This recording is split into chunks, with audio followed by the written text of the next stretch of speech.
thank all of the growers who are here today. This is really always a pleasure for me to speak at this conference. I also have one other person to thank, and that is the young lady sitting at the table up here. She fixed some of the slides. I made this slide program on a Macintosh computer, and for some reason this computer it doesn't speak well with the projector, but she fixed the slides, and so everything should be okay now, I think. So we'll talk about fruit settings. We're going to talk about what makes the flowers stay on the tree and grow into the crop that we're looking for at the end of the season. So just last week, I was in an orchard in Texas, and this is what I saw on the orchard floor. Okay, you see that? You see all of those, all of the black spots on the ground? Those are all the pecans, right? I think some of us in Hermosillo and in the state of Sonora have probably seen something similar. Every one of those circles that's covering a pecan, I counted 180 of those circles just in that small area under one tree. Okay, so maybe that's $10 US laying on the ground there, something like that. And that makes me want to do this. It makes me very very sad when I see all of that laying on the ground. Before we really get into the discussion of fruit sets, particularly, let's go a step back just a little bit. Okay, let's step back and answer this question: what determines the number of nuts on a tree at harvest? Of course, there's a close relationship between yield and the number of nuts on the tree. So that's one of the reasons why we're very interested in answering this question. The first thing is the number of female flowers on the trees. We'll talk a little bit more about the flowers in a little bit more detail in a moment, but the number of female flowers on the trees. And so a tree that has a few shoots, it only has a few places to put flowers at all, so the number of shoots on that tree determines how many flowers can be there.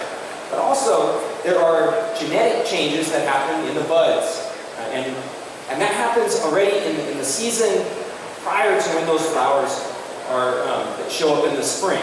Okay, so those flowers, those buds on the tree, whether or not there's going to be a flower there is determined already in the previous season. So those two things really determine the number of female flowers on the tree. And then secondly, and this is the thing that we're going to focus on today for this presentation, is the percentage of those flowers that show up in the spring. What percentage of those actually mature into a fruit? And there's really two aspects to that, two main aspects to that. One is physiological fruit drops.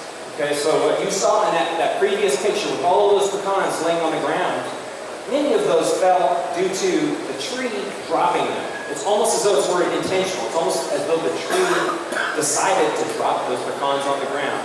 It's a physiological process. It's part of the functioning of that tree. And then the second, which for most of the time is a less problematic issue, are the physical fruit losses. And those are not necessarily due to the physiology of the tree per se, but due to weather or to other events. So these physiological fruit drop periods, there are four of them. Okay, there are four separate periods of fruit drop. The first of these happens right at the beginning of the season, right after the bloom period. Okay, you can see that's here it says May here, which it may actually be a little bit earlier. It probably could be in April even for in the state of Sonora, because the temperatures are so much warmer. Things happen earlier here. That's when that very first drop is right after the bloom. Okay, so that's this one right here. So on this graph, this is the number of fruits per cluster, and you can see there's a big drop right after bloom. Then, about a month later, so in Las Cruces and in most of the United States growing area, that would happen in June. In the state of Chihuahua, it would also be in June. Is what we call the stage 2 drop. Again, that could be a very significant drop. Okay, it's about a month later. Then in July, we would see a smaller drop, and then finally in August, another drop. Those last two drops, they get the most attention. Why do you suppose that is? Why? You can see on this graph that typically those are much smaller drops in percentages, and that's why do they get the most attention from farmers and from us? Any ideas? It's the size of the pecan, exactly. When you see a pecan that's this big falling to the ground, you notice it. Much easier to see. The stage 1 and the stage 2 drop, the pecan is very tiny and it's easy to miss.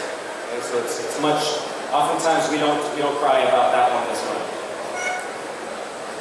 The reason for these 4 drops is different. Each one of those drops has its own set of reasons. And we'll go through this in more detail as we go through the presentation. Okay, let's talk about that first physiological drop first. That makes sense. The primary causes, there are more than one cause for this, but the primary causes for that first physiological drop are weak flowers. Weak flowers and low energy reserves from the previous season. After an on-year crop, after a big crop, during the on part of the alternate bearing cycle, the carbohydrate reserves that are left over going into the winter time, going into the dormant season, are low. And so when that tree wakes up again in the spring, during what's usually an off year, there's not very much energy to go around for whatever flowers are present. And those flowers, because they have very little energy available to them, obviously there's very little photosynthesis at this stage because the leaf area is low in the spring. Those flowers are less able to go through the process of development, the processes of development, and oftentimes, especially at the end of the inflorescence, this is a group of flowers. There are several weak flowers at the end where there's simply not enough energy to go for them, and they'll fall off of the tree. So you can see that here at the top of this. This photograph that I have, you can see that there are some very weak flowers at the very end. But this one right here, it actually developed. That would be the equivalent to this one. But here, in that drawing, it's not going to develop. It will turn brown and it will fall off. And so typically, low energy is what causes that first drop, the one that happens right after bloom, or about at the time of bloom. The second physiological drop, well, let's talk about management. Okay, so for each of these, I'm going to go back. Let's go back to the first physiological drop. In terms of management, what can we do about it? So some of these drops we have some management power over. Other things, there's nothing we can do. Okay, and it's good to know when there's nothing we can do, there's no point in struggling with it. But there's some things we can control. And what can we control in this? If we have an orchard, here's what we can do. If we have an orchard that has severe alternate bearing, and in some years the yields are too high, then it's important that we use hedge pruning or fruit thinning in order to bring those excessive yields down, and so that we can reduce that alternate bearing. That's one way that we can reduce this first physiological drop. Now let's move on to the second physiological drop. And as with the first one, there are ways that we can control it, and there's some things we can't control about it. The primary causes for this secondary drop are really, there's really one reason, and that's fertilization. And that may be due to either poor pollination or some sort of a problem with the flower that occurs after pollination. Okay. When I use the word fertilization here, I don't mean it in the sense of mineral nutrition, fertilizers. I don't mean it in that sense. I mean it in the sense of eggs and sperm, that sort of fertilization. Okay? So, in this case, the pollen landing on the flower, that's not good enough. It actually has to fertilize the egg that's in the flower. Okay? And if that happens, then it's less likely to drop during that second physiological drop. Now, I say primary reasons for this physiological drop because there are other reasons besides poor pollination and fertilization that may explain this. So this is, of course, a picture of a very close-up picture. I really like this picture. You can see very clearly the individual male flowers on this catkin. Individual male flowers. Each one of those, at the time of pollination, it will dry out and burst open, releasing the pollen into the air. Of course, pecan is wind pollinated. That's the only way that pollen really effectively moves naturally in a pecan orchard. These particular flowers, the anthers on these flowers are not yet open. They have not yet dehisced. That's the word for opening up and releasing the pollen.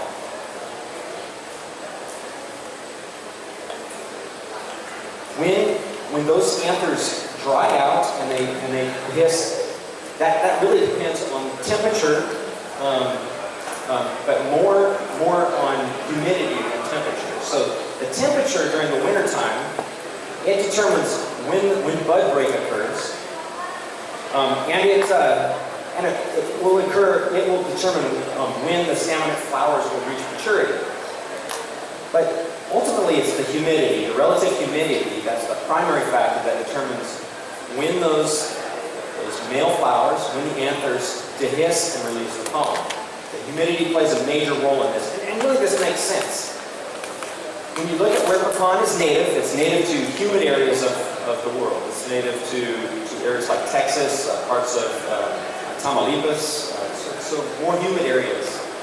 And for a wind-pollinated plant like pecan, it's disastrous for pollination if it's raining during the pollination, during the bloom period.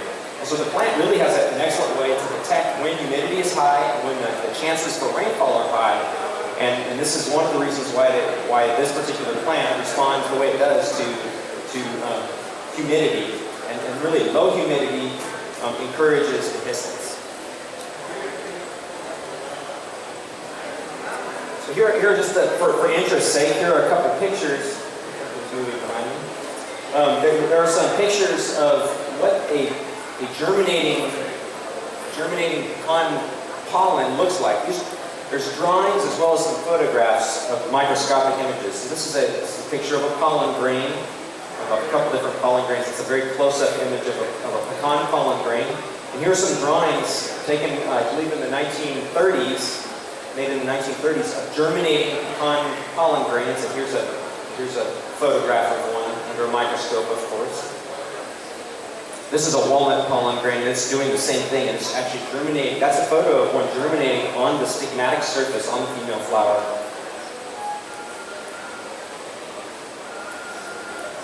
Pistillate flowers. There's a number of different aspects here related to fruit set as well, but the one I'm going to focus on is the receptivity of the stigmatic surface. This is the stigmatic surface of a pawnee flower. That one is receptive at this time. Okay? And if pollen were to land on that stigmatic surface, after this point when it's no longer receptive, at that point, of course, no germination can happen. And really, that's only going to last a few days, and it's most likely for successful fertilization to happen if that's at the very earliest stages of that flower development. Okay, so this is a photograph of a Wichita flower when it is past receptivity. At that point, the stigmatic surface is brown and dry, no longer receptive to pollen. With pecan, we have to consider another important factor, and that is the dichotomy of the species.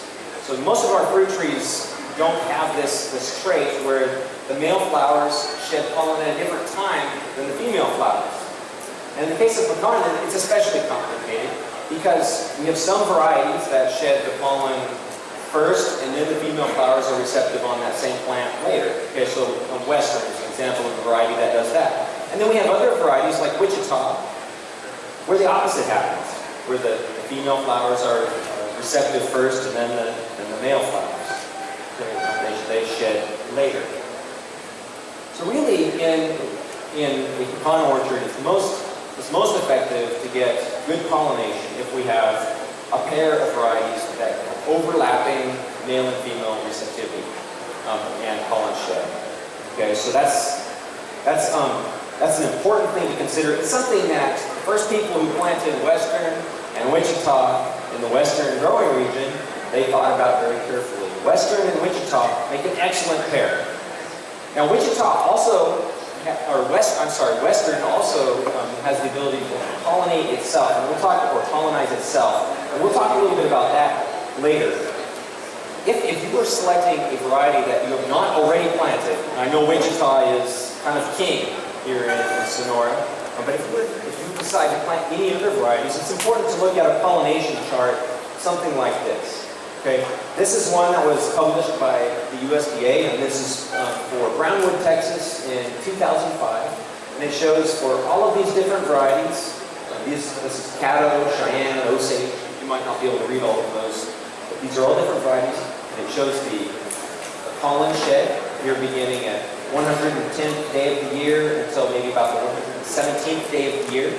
Okay, and then pistillate receptivity, not happening until maybe about the 122nd day of the year. Okay, so you can see that separation, that for this variety, Caddo, it cannot colonize itself. It simply can't happen because there's big space between pollen shed and pistillate receptivity. Okay, the male and female flowers are separated. From here down, these are the type 2 varieties like Wichita. Okay, Wichita is, let's find Wichita. Here's Wichita. So Wichita has pistillate receptivity here, and then the pollen shed here. So again, there's a good spread, big spread between the female flowers and the male flowers. They're separated from one another. Western, on the other hand, you can see it's much closer. And that's why you can have some self-pollination with Western. Much more difficult than some other varieties like Wichita. So that may be one reason why fruit set in a particular orchard is not very good. If we see a lot of drought during that second physiological drought period, perhaps we have selected the wrong pollinizer varieties, or maybe we don't have sufficient pollinizers planted in the orchard. How far apart should our pollinizers be from the main variety? Okay, so let's imagine that Wichita is the main variety in an orchard. I know that that's the case in a lot of our orchards here in Sonora. How far apart should each Wichita tree be from the nearest Western tree that's meant to pollinize it? Based on research that was done in the humid growing regions in the southeastern United States, the state of Georgia, using a variety, using a desirable as the main variety, and Stewart as the pollinizer, Dr. Bruce Wood tested how far the pollen actually can move in the orchard by looking at yields on these desirable trees as they differed in distance from that nearest Stewart tree. This is work that was done in 1996 and 1995. You can see the data there.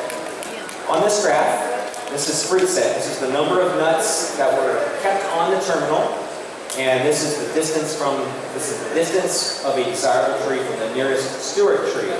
And it's right about here, right about 50 meters is where fruit set dropped off dramatically due to lack of pollen. Okay? And so from that they concluded that about 50 meters is the maximum distance that we want any main variety tree to be from the nearest pollinizer. Now the way I'm talking right now, it sounds like there would only be 2 varieties in an orchard. That's not necessarily a good idea. It may be better to have a main variety with multiple pollinizers, 2 or 3 pollinizers, because you have to realize that the timing of male and female flower bloom varies from year to year. And so there may be a lot of benefits to actually having multiple pollinizer varieties in an orchard. So just relying on Western as a pollinizer for Wichita, maybe it's not good enough in every single year. So that's something to consider. Actually, before I move on from this, so let's think about what do we do if we already have an orchard We already know that we don't have enough pollination because we can see that the timing is off, or we can see that there's too much drop during that second period. What can we do now? The orchard's already been there for maybe 20 years, 30 years, I don't know. But we know that there's a problem with pollination. But one thing that we can do is we can go back into an orchard and top work a variety up into the tree canopy. So if we put some additional pollinizers grafted into the tops of these trees. And when we do that, we do need to make sure that we graft it into a location that is not going to be pruned off with a mechanical saw. Okay? But that is one thing that can be done after the fact, even with a fully mature orchard. So something to consider. I mentioned that the Western sometimes has self-pollination. Self-pollination sounds like a great trait for a variety to have, a wonderful trait for a variety to have. Right?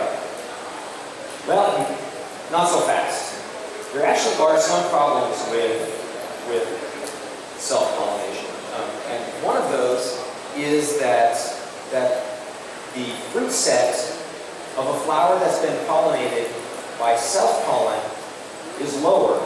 That is, the chance of that fruit actually making it to maturity is lower if it was the result of a self-pollination event than if it was a cross-pollination event. Now let me explain to you a little bit why that might be. Okay, when self-pollination is occurring, you really have the ultimate in inbreeding occurring, right? The father and the mother in this case are exactly the same genetically. They're clones of each other, right? Because they are identical. Okay. And that, of course, is always an unhealthy state of affairs. And in that case, that embryo is highly inbred. It's much more likely to abort. So the kernel, the portion that we eat, that's the embryo of the tree, and it's much more likely to abort if it's one of these inbred, self-pollinated ones. It actually goes, and we can look at this graph actually. This is from work that was done already in 1946. This was not done with the Western variety, but this work was repeated in Texas on the variety Western, and the same results were shown. But this graph shows it better than the more recent data. So this is on this vertical axis. This vertical axis is the drop in nuts, and this is for the variety Supreme. I'm not familiar with this variety at all. But now look at these two lines right here. So this line, this dashed line, where it says Supreme, and where it says Mayhem. These are Supreme flowers that were pollinized with either Supreme pollen, which is self-pollen, right? That's that dashed line right there, or Mayhem pollen, right? So either there's a cross-pollination event or a self-pollination event. Okay, so self-pollination, cross-pollination. And you can see that during that June drop period, which is the second physiological drop that we're talking about, there was a huge amount of fruit drop on the ones where there was self-pollination versus the one that was cross-pollination. So you can see a big difference. Same sorts of results were shown in Western. So if you plant a Western orchard, you may get good crops, but you could probably get even better crops if you plant a Western and Wichita orchard. Okay? I don't know if that's a common practice at all to plant just a single variety of Western in Sonora. Probably not. But it does happen in the United States fairly often. Okay, another concept for us to think about, and again, this is where control over pollination events may, there are certain things we just cannot control, but having an understanding of it may help us appreciate what's going on. I'm not sure how much we can actually control here with regards to the effective pollination period. So let's explain this concept. Okay, so there's the wrong button.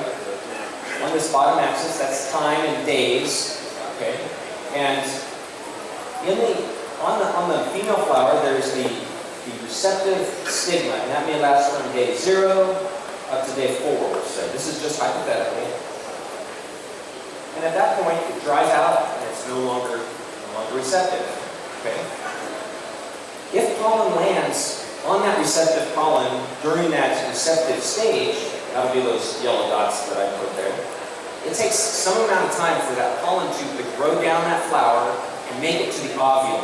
The ovule is the part of the flower that will grow into the seed.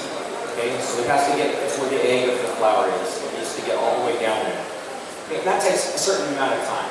Okay, and we'll call that, we'll just pretend like it's those lines right here. These are and so this particular pollen grain took 1, 2, 3, 4 days, let's say. I think usually it would be much faster than that, but that's what it shows on my little graph here. 4 days it took for that pollen tube to get down to the ovule. Okay? And if that happens, if that ovule is receptive, by the time that the pollen tube gets down there, maybe it's receptive from day 1 to day 6. Okay? Then successful fertilization can happen. But at some point, that ovule is no longer receptive. Okay? So, at some point, even though the stigma was receptive, by the time that pollen tube reaches the ovule is no longer receptive anymore. Okay? And so, successful fertilization can't happen. That's one of the reasons why pollination early during that female flower's receptive period is more likely to be successful than later. And of course, if pollination happens during the non-receptive period, well, that's certainly not going to be successful. Now, what is going on here? What things can actually change this? Mainly the weather can change things. Okay, temperature and humidity. Humidity can have a very dramatic effect on stigmatic receptivity. Stigmatic receptivity drops dramatically in very dry conditions and windy conditions. So that stigmatic receptivity period, maybe in my example, which is purely hypothetical, maybe it drops from 4 days to only 2 days. And that would change the effective pollination period when successful fertilization can happen. Another thing another weather-related thing that can have a dramatic effect on this effective pollination period is the effect of cool temperatures or warm temperatures, depending on the weather, on ovule receptivity period. So the warmer it is, the shorter that period of ovule receptivity is. And you can see again, so maybe if this ovule receptivity period went down from, say, 5 days to only 4 days, that would change the effective, would reduce the effective pollination period. Okay? So those are all things to consider. Very cool temperatures may lengthen the ovule receptivity period. Okay? But it slows down the growth of the pollen tube. And so this line may come down at a much greater angle, and it takes much longer for that pollen tube. All of these factors, temperature and humidity, especially can affect that effective pollination period. It has impacts on that effective pollination period, and that may very well be what happened with regard to fruit set this past spring. It could very well be high temperatures that you experienced during the bloom period may have impacted this effective pollination period. They have shortened it down, possibly by changing the ovule receptivity, the length of ovule receptivity. So I don't know how long the effective pollination period is on. In a lot of different fruit trees, it's been described, and it ranges from anywhere from just a few days up to maybe 10 days.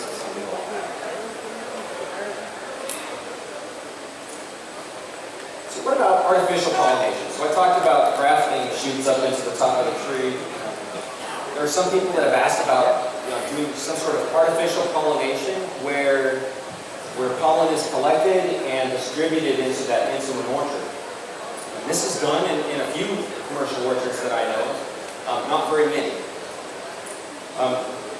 My assertion is that artificial pollination may be beneficial in some orchards. So notice I use two words here that are important: may and some. Okay, so I'm not certain that it's beneficial in any orchards, but if it is beneficial, it's only beneficial in some orchards. Okay. The orchards where this actually could be valuable, possibly, are orchards where the wrong pollinizer cultivars have been planted. Now there's another way to fix this, and that is to top work into the trees, to put varieties back up into the trees. But that may take some time. Okay, so what if you need pollen this year? Okay, so then in that case, maybe artificial pollination may be a choice. Too few pollinizers, that's exactly the same sort of issue. Poorly placed pollinizers, maybe there's a lot more than 50 meters between the main variety and the nearest pollinizer. Or maybe all of them are distributed on one side of an orchard, and that's the downwind side of the orchard. Or maybe there's just some sort of a weather event that caused the pollinizer trees to shed pollen at a much different time than they usually do. Or maybe there was a freeze event that took out, that's probably not an issue in Sonora, but in other areas, the freeze event took out the male flowers. Those are possible cases where artificial pollination may save the crop. And this is especially tempting to do when the price of pecans is kind of high. Okay, how's it done? How do growers do artificial pollination? First, they collect the catkins in the field of the season before they're going to apply the pollen. Generally speaking, it's collected a year before. They are collected at the early stages of natural pollen shed. There's a good reason why it's collected then, and that is that waiting until a little bit later, that there's a drop in pollen viability, and pollen stored at room temperature. So this is pollen stored at room temperature. You can see that it drops off rapidly. Within a couple of days, it's no longer viable. Because this pollen germination, that's an indication of whether or not it's viable pollen and could actually serve to fertilize a flower, right? You can see at room temperature, it drops off very rapidly for all three of these varieties, Wichita, Curtis, and Mohawk. And that's true for all the pecan varieties. The pollen doesn't last very long when it's kept at room temperature. Since it doesn't last very long at room temperature, we need to keep it in a freezer. But before we put it in the freezer, we need to make sure that there's no moisture. There's really two enemies when it comes to storing pollen. One is humidity or moisture, and the other is high temperatures. Okay? So the first thing is we need to get rid of the moisture. And in the desert area, generally speaking, it's not nearly as difficult. It's not nearly as difficult to dry out the pollen, but we still do need to dry it for a very short period of time, for a few hours at a moderate temperature. Okay, so less than 35 C. And there may be some value in using desiccating silica packets. That can even go into the little containers that you're going to store the pollen, or the bags that you store the pollen in. Also, screen out any debris. So any of the flower parts that end up into the pollen that you've collected, screen that out, because that contains some moisture that probably won't be gone quite as quickly. And then store that pollen in glass or plastic containers. And you want to store it really at -20 to -10 C for at least, and you can store it at least a couple of years like that. If you're going to store it for just a short period of time, 5 degrees C should be plenty. But if you're going to store it for the following season, which generally speaking that's what's needed, it needs to be stored at much colder temperatures. The pollen should be dry applied. That means that it's not, in some other crops, they will mix the pollen with water and apply it with a sprayer. Pecan pollen, that's not a good idea. Remember, this is a wind pollinated crop, and it should be applied that way. It should be applied dry. And it can be applied 2 times during the distillate receptivity. The commercial recommendations are to apply 25 to 50 grams of pollen per acre. So you can just about double that if you're figuring it in per hectare. And it can be applied with a puffer type system like this. Electrostatic sprayers, I believe they always require liquid, and so that's not really an option. They could be applied from airplanes and helicopters as well. There are a few other reasons for this second physiological drop. One other reason is excessive crop load. Okay, too many pecans on the tree. It's one of the ways that the tree relieves some of the burden of these huge crops. Nutrient deficiencies can cause nut drop during the second physiological drop. Zinc, for example. And so this is a picture of a zinc deficient nut cluster that's aborted. And potassium deficiency can also do this. Here's some work that done in Georgia that shows a clear relationship between retention of pecans through this second stage as it relates to potassium applied to the soil. So this work was done in Georgia. So this bottom axis shows potassium and that shows retention for 2 years. So as far as plant growth regulators go, there is one plant growth regulator that can serve the function of increasing fruit set. And I was involved in a study done, was published in 2009. Dr. Bruce Wood and Leo Lombardini were also involved in this project. And using a product called aminoethoxyvinylglycine, or AVG, which is an ethylene biosynthesis inhibitor. And it's sold under the trade name Retain.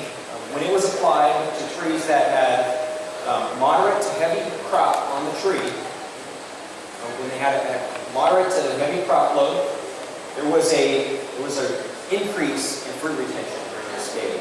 Okay. This was shown on the desirable variety. Now, I did the study in New Mexico on the variety Western and on the variety Bradley. I did not see an impact, but the trees I was working on did not have heavy crop load. So that may have played into it. So this is something to consider, and this is labeled for use in pecan for this use. Okay, let's move on.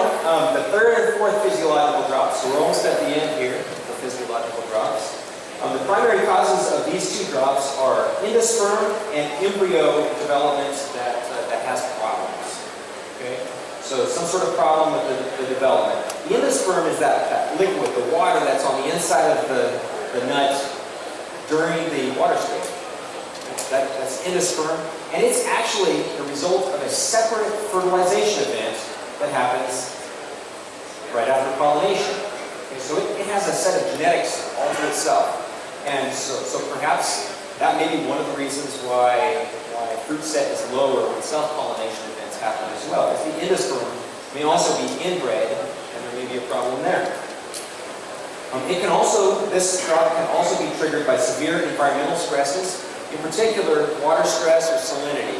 If an irrigation is skipped during this stage, or if the drip emitters are clogged under a particular tree, you might see a massive drop in pecans during this stage. There's something you can do about that.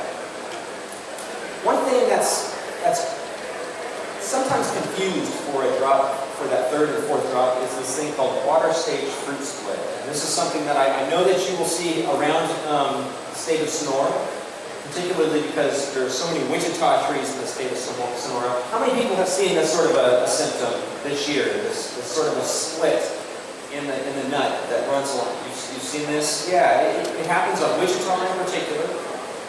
And with this, the split goes all the way through the shell. And then the pecan aborts and it will fall. Okay, much less common on Western. It happens primarily when rainfall and humidity occur during that water stage of development. The pressure on the inside of that nut splits it open. Okay, it's the same process we think as to what happens in some other fruit crops, cherries and some other fruit crops when rainfall falls on the fruit. Some research work that was done, again, in the southeastern United States. This was done by Dr. Lenny Wells, studied the effect of boron and nickel. And then in their study, they found that so I got to make sure I have this correct, that boron had a positive impact on nut retention when conditions were right for water stage fruit split. So the water stage fruit split was worse on trees that had insufficient boron. So nutrition can play a role here in keeping the nuts on the tree during that water stage nut split. And finally, What about physical fruit drops? This is something that is especially an issue early in the season before the shell has hardened. Okay, so if an insect, so for example the cornnet case bearer or stink bugs, feeds on a young pecan before the shell hardening stage, that nut is invariably aborted and dropped from the tree. So that's one possible way that nut drop can occur. In the case of pecan nut case bearer, there's evidence of it. In the case of stink bug, we don't always see the impact of these little nuts that are being fed on and are aborted. So we do see the impact when the stink bugs feed later in the season. We see that brown spot on the kernel. But those nuts are not aborted, right? But when they feed early in the season, before the shell hardening stage, those pecans can be aborted, and that may explain part of what we see on the floor. And similarly, weather events of various sorts. So hail, like what we see here, this is actually collected by my house. Very big hailstone. When hailstones hit the nut but don't knock it off of the tree, that nut eventually will fall off of the tree if it happens before the shell hardening stage. If it happens after the shell hardening stage, it may or may not abort it. Most often it does not. It happens very late in the season. All right, with that, I'm going to stop talking, and I'm going to listen for questions if you have any.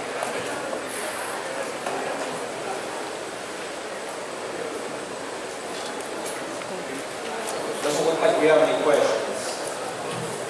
Everybody wants to go home. Buenas. ¿Tienen alguna pregunta para el doctor Richard acerca de su presentación?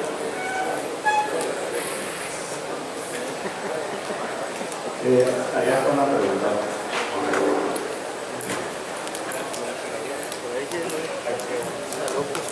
Bueno, quería preguntarle si hay algún estudio sobre el efecto del boro en las nueces y ayuda a que se amarre más la fruta.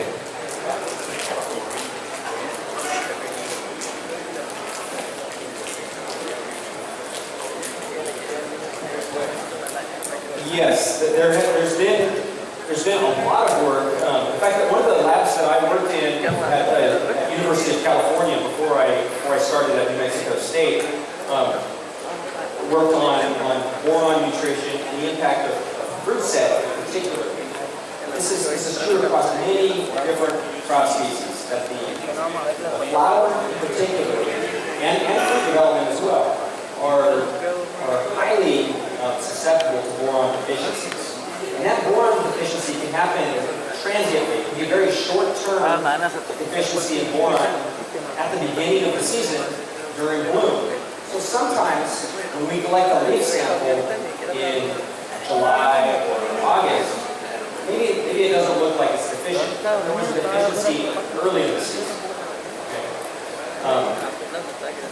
You saw the data that Lenny Wells collected for the effect of boron nutrition on fruit retention during that water state.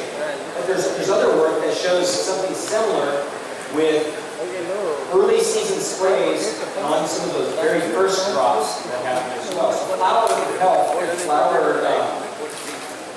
flower retention early in the season can also be impacted by boron. Now I want to caution you. Boron can also very easily become toxic. There are many cases of pecan orchards where I've seen excess boron, and I believe that probably has negative effects on fruit set. So it's important to keep boron within tight ranges. I would say that probably much over a couple hundred parts per million may start causing problems. So maybe in the neighborhood of 300 parts per million is about the maximum that you want. We say that's maybe the maximum 300. 150. So he's a little more conservative, yeah. Gracias. Ingeniero, es que...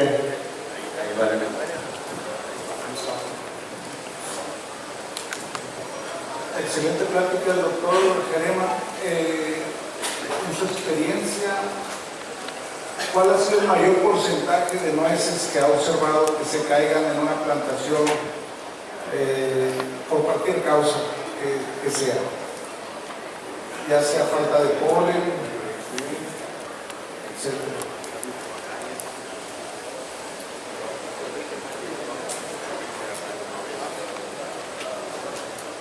So the highest free drop I have ever noticed. So there's different ways to look at that. One is to look at the orchard floor and the number of I think you're asking about the percentage, right? So percentage, okay. So in terms of percentage, right? You know, I don't know the answer to that question. Usually the worst drop that you see is in a year when there are lots of pecans, many pecans on the tree. And the percentage may not actually be as bad as ever.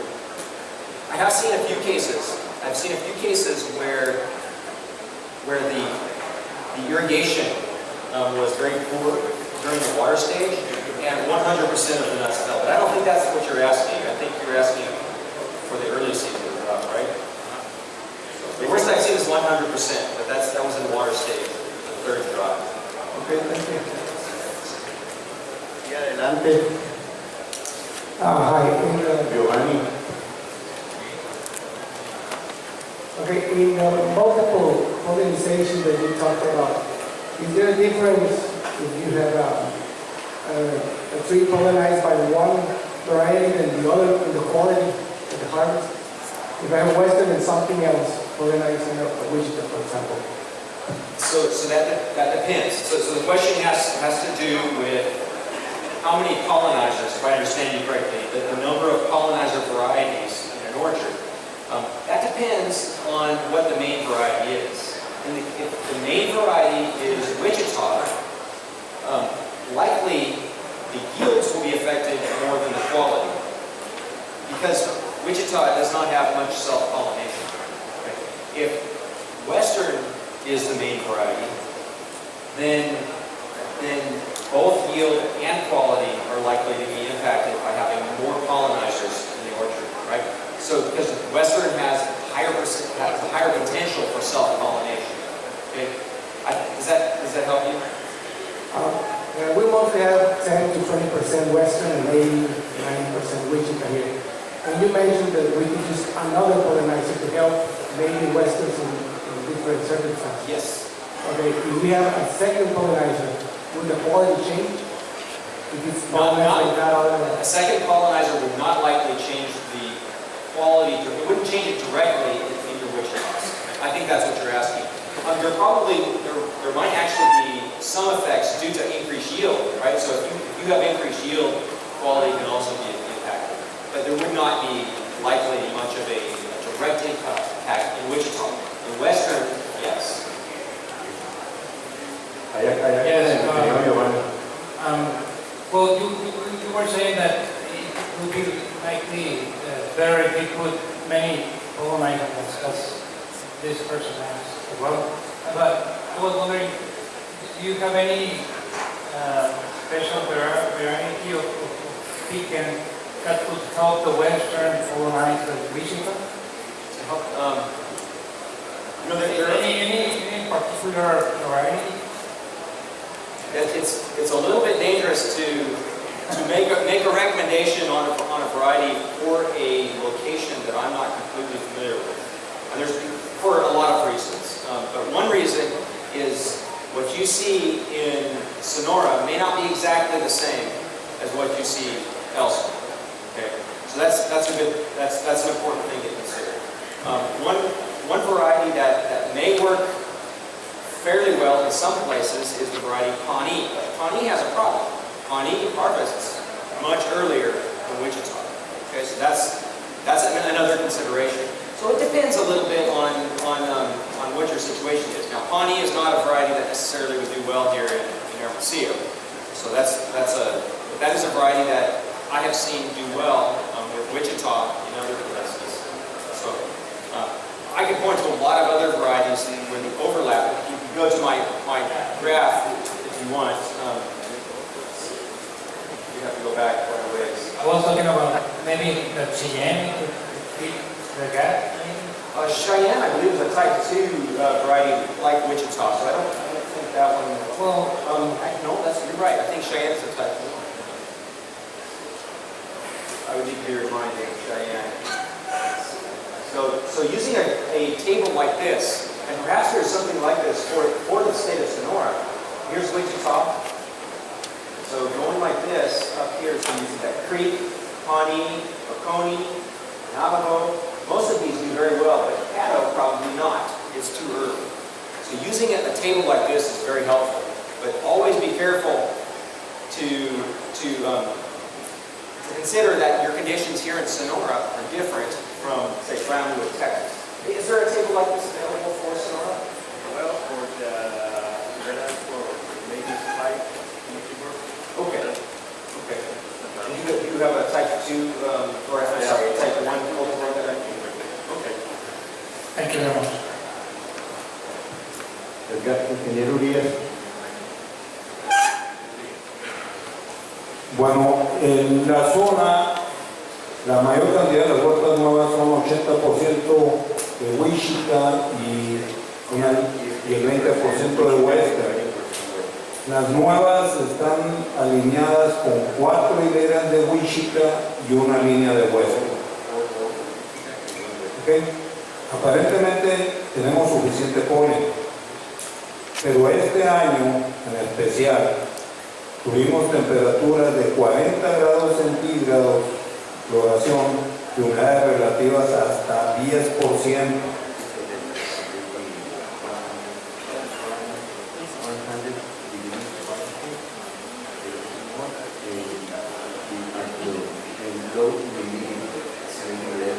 Las huertas que nos agarraron floreadas en ese momento, que está muy marcado, perdimos hasta el 70% de los frutos.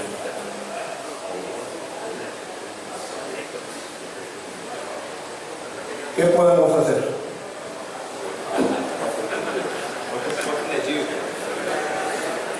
So I think that the best thing to do is to turn on all the air conditioners and leave the windows open. That's the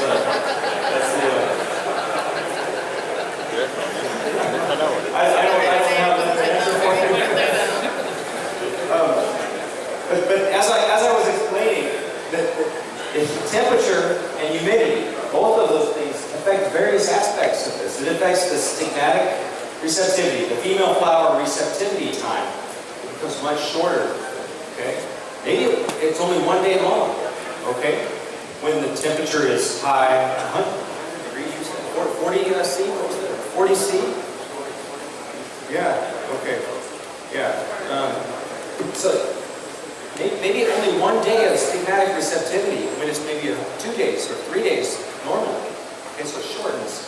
And the pollen tube, it's affected. Maybe it cannot function at those sorts of temperatures at all. It's much hotter than the normal temperature. And remember, this is a plant that is adapted for a much cooler climate than Hermosillo. So it does not function normally under these cases. And so that effective pollination period is much shorter. No tuvimos esas temperaturas, no se tenían desde el 96. El 96 fue uno de los últimos años.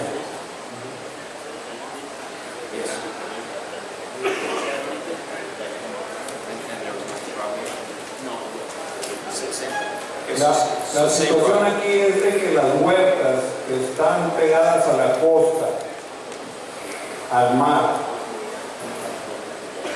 tuvieron una condición diferente de 3-4 grados centígrados menos y un 10% más de humedad relativa. Y esas huertas no sufrieron daño. I think all of us function much better when the temperature is lower. No, what can you do about it? I really don't think that there is a solution. You cannot control the weather in that way. ¿Podemos poner un nebulizador en la parte de arriba del árbol?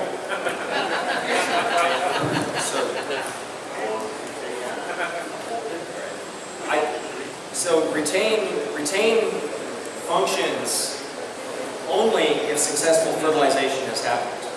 Okay? So during that first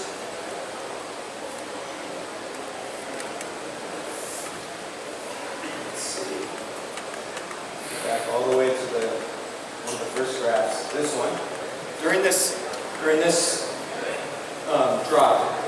Entering this one, this drop is probably unfertilized flowers. But this drop, there's more than one reason why the flowers drop. One is that successful fertilization did not happen. Okay? And second is that there is some sort of stress. When retain is applied, this is the stage that is targeted. Okay, so retain is applied immediately after bloom, but this is the drop that is impacted. But it does not make unfertilized flowers stay on the tree. It counteracts the ethylene that is produced under stress scenarios. So when there's excessive crop, which is why we only saw that increased fruit set when there was moderate to high yield on the tree. There was stress, and that induced ethylene. Okay? But if there's no fertilization, it won't set a fruit, even if you spray it.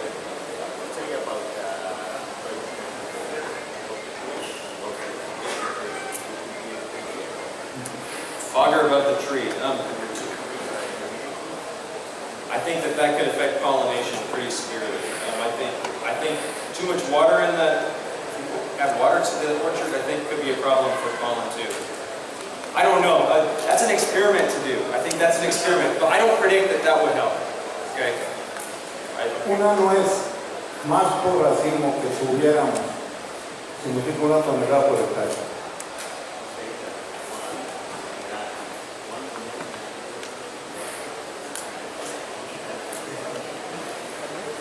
One lesson is the opposite of the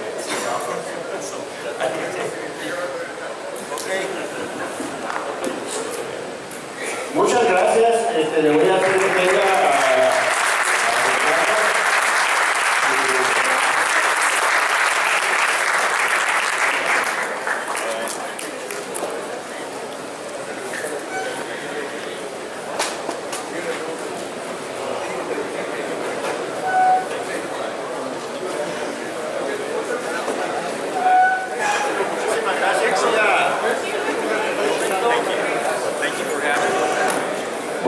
Voy a ceder el micrófono al ingeniero para que dé clausura al evento. Y nada más quiero mencionar que los frutos aquellos que puse en una mano así que me preguntaron si una persona de estatura son de Obregón, de una vuelta de la familia Ramos. No, nada más, muchas gracias, hemos terminado. Entonces mañana la salida del recorrido campo a las 8 aquí enfrente del Partenón, aquí del estacionamiento. Nos vemos mañana, muchas gracias. Un aplauso.